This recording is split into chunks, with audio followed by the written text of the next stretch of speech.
Hi everyone, so आज चाहिँ मसँग छ एसरको नाइट्रो 5 2020 वाला एडिसन र तपाईहरुलाई त थाहा नै होला कि यो ल्यापटपको लास्ट इयरको मोडल चाहिँ त्यति बेलाको बेस्ट बजेट अफरिङ थियो र यसपालि चाहिँ एसरले अझै इम्प्रुभमेन्ट गरेर लिएर आएको छ यसलाई। सो 2020 मा पनि यो चाहिँ बेस्ट बजेट गेमिङ ल्यापटप हो भन्दा फरक पर्दैन। सो मसँग भएको यो ल्यापटप चाहिँ यसको बेस भेरिएन्ट हो जुन चाहिँ तपाईले जो हबबाट किन्न सक्नुहुन्छ र यो ल्यापटपको प्राइस चाहिँ 1,10,000 रुपैयाँ रहेको छ। सो यो ल्यापटपको बक्समा चाहिँ खासै केही पनि आउँदैन, खालि यो ल्यापटप आउँछ अनि अर्को चार्जर आउँछ। यो चाहिँ 135 वाटको चार्जर हो र त्यस्तो अरू ट्रेडिसनल गेमिङ ल्यापटप्सहरू जस्तो भारी पनि छैन यो। र यो ल्यापटप चाहिँ बेस भेरिएन्ट भएको कारणले 135 वाटको चार्जरले यसलाई पावर गर्न चाहिँ इनफ नै हुन्छ। कुरा चाहिँ यो ल्यापटपको डिजाइनबाट सुरु गरौँ र 2019 को मोडलको तुलनामा चाहिँ 2020 मा त्यस्तो खासै डिजाइन चेन्जेस चाहिँ छैन।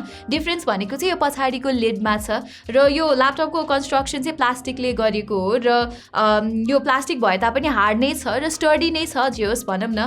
अनि यो ल्यापटपलाई अलिकति अझै प्रिमियमनेस दिनको लागि चाहिँ यो साइड्स भने चाहिँ मेटलले बनेका हुन्। अब 2019 र त्योभन्दा अगाडि चाहिँ बजेट गेमिङ ल्यापटप्सहरूको बिल्ड खासै राम्रो हुने गर्थेन, तर अहिले 2020 मा आएर चाहिँ बजेट गेमिङ ल्यापटप्सहरूको बिल्ड पनि निकै राम्रो हुने गरेको छ र यो कुरा चाहिँ मलाई एकदमै ठिक लाग्छ।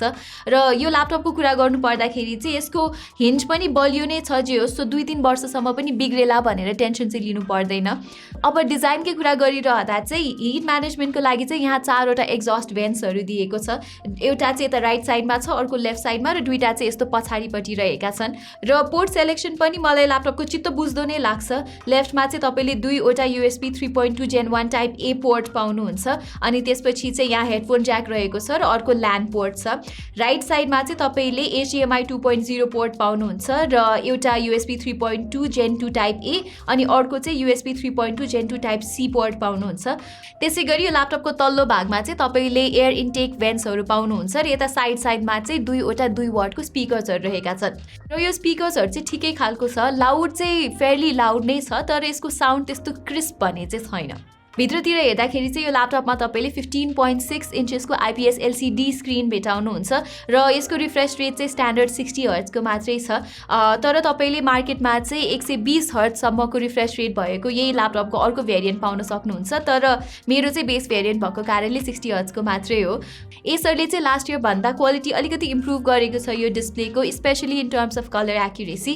यसमा चाहिँ 63% sRGB कलर कभरेज रहेको छ। हुन चाहिँ यो त्यस्तो खतरा कलर एक्युरेट डिस्प्ले चाहिँ होइन, तर साधारण मिडिया कन्जम्सनको लागि अथवा वेब ब्राउजिङको लागि और गेमिङको लागि भने चाहिँ यो सफिसियन्ट नै हुन्छ।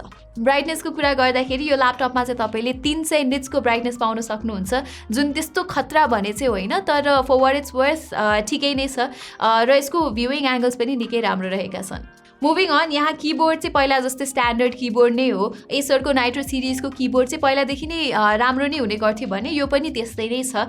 यहाँ अलिकति गेमिङ भाइब दिनको लागि यो रेड एक्सेन्ट चाहिँ दिएको छ, तर अनफर्चुनेटली यो बजेट ल्यापटप भएको कारणले यहाँ तपाईँले RGB लाइट चाहिँ भेटाउनुहुन्न। त्यसै गरी यो किजहरूले फिडब्याक पनि राम्रै दिन्छ, सो कन्टेन्ट राइटिङ गर्न पनि ठिकै छ यो किबोर्ड। र यहाँ चाहिँ यो LED ब्याकलिट किबोर्ड हो, सो तपाईँले 4 लेभलसम्म ब्राइटनेस एडजस्ट गर्न सक्नुहुन्छ। यहाँ किबोर्डको ठ्याक्क तलपट्टि चाहिँ तपाईँले ट्र्याक प्याड देख्न सक्नुहुन्छ, जुन चाहिँ रिस्पोन्सिभ नै छ र यसमा जेस्चर्सहरू पनि मजाले नै चल्छ। अब ग्लास ट्र्याक प्याडहरू जस्तो एकदमै स्मुथ चाहिँ छैन, तर अब यो गेमिङ ल्यापटप भएको कारणले हामीहरूले धेरै जस्तो त माउस नै चलाउने गर्छौँ, सो त्यस्तो फरक चाहिँ पर्छ जस्तो लाग्दैन मलाई।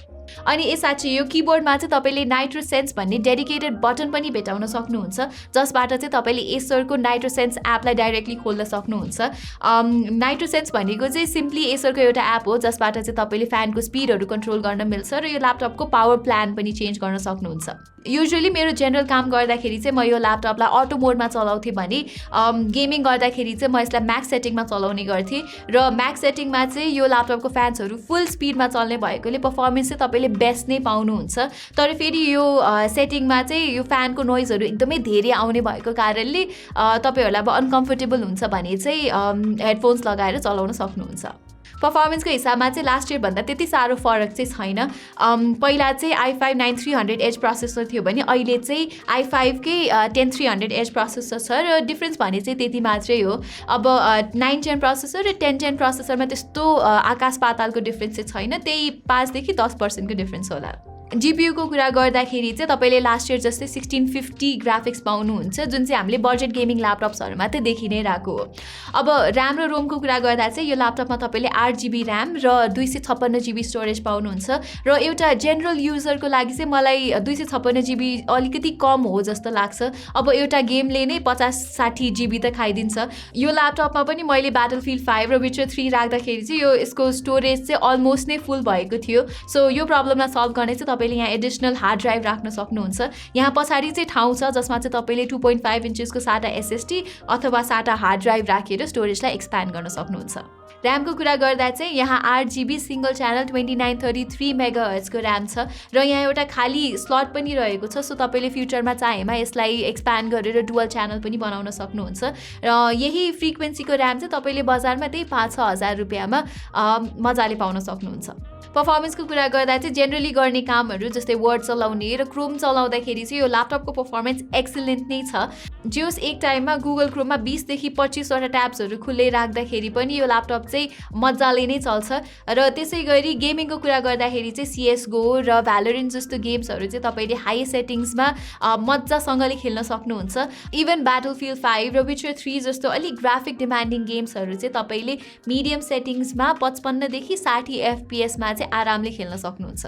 र यो ल्यापटपको पर्फर्मेन्सको बारेमा एउटा राम्रो कुरा चाहिँ के हो भने यहाँ चाहिँ मैले खासै हिटिङ इस्युजहरू एक्सपिरियन्स गरेको छुइनँ which is a big plus. तर तपाईले अलिकति बढी पैसा तिर्नु भयो भने Acer Nitro 5 कै 1650 Ti वाला भर्जन लिन सक्नुहुन्छ जसको पर्फर्मेन्स चाहिँ योभन्दा अलिकति इम्प्रुभड रहेको छ। अनि तपाईहरुलाई त थाहा नै होला कि कोभिड-19 ले गर्दाखेरि चाहिँ ल्यापटपको प्राइसहरू वात्तै बढेर गएको छ। पहिला चाहिँ 1,30,000 1,40,000 मा चाहिँ तपाईले 1650 भन्दा निकै पावरफुल 1660 Ti भएको ल्यापटप्सहरू पाउनुहुन्थ्यो भने अहिले चाहिँ लकडाउनको कारणले यो ल्यापटप्सहरूको सप्लाई र डिमान्ड पुरै अस्तव्यस्त भएको छ। सो तपाईले चाहिँ पहिला जस्तै कन्फिगुरेसन पहिलाकै प्राइसमा चाहिँ आजभोलि पाउनुहुन्न। मेबी सिचुएसन अलि बेटर हुँदै गएपछि भ्याक्सिनहरू आएपछि चाहिँ यो सप्लाई डिमान्डको केओस चाहिँ अलिकति सम्हालिन्छ होला। एनिवेज अब चाहिँ फाइनली यो ल्यापटपको ब्याट्री बारे कुरा गरौँ र यो ल्यापटपको ब्याट्री लाइफ चाहिँ म राम्रै छ भन्छु। युजुअली गेमिङ ल्यापटप्सहरूको ब्याट्री इन्ड्योरेन्स चाहिँ त्यस्तो राम्रो हुने गर्दैन तर यसको ब्याकअप चाहिँ राम्रै नै छ। जे होस् 5-6 घण्टाको ब्याट्री ब्याकअप दिन्छ यसले नर्मल कामहरू गर्दा र यदि तपाईहरुले पावर सेभिङ मोडमा चलाउनु भयो भने त ब्याट्री लाइफलाई अझै एक्सटेन्ड गर्न सक्नुहुन्छ। यति भन्दै गर्दा हामी चाहिँ भिडियोको अन्त्यतिर आइसक्यौँ र मैले सुरुमा भने जस्तै यदि तपाईँ चाहिँ बजेटमा एउटा राम्रो गेमिङ ल्यापटपको खोजीमा हुनुहुन्छ भने चाहिँ you can not get a better option than this.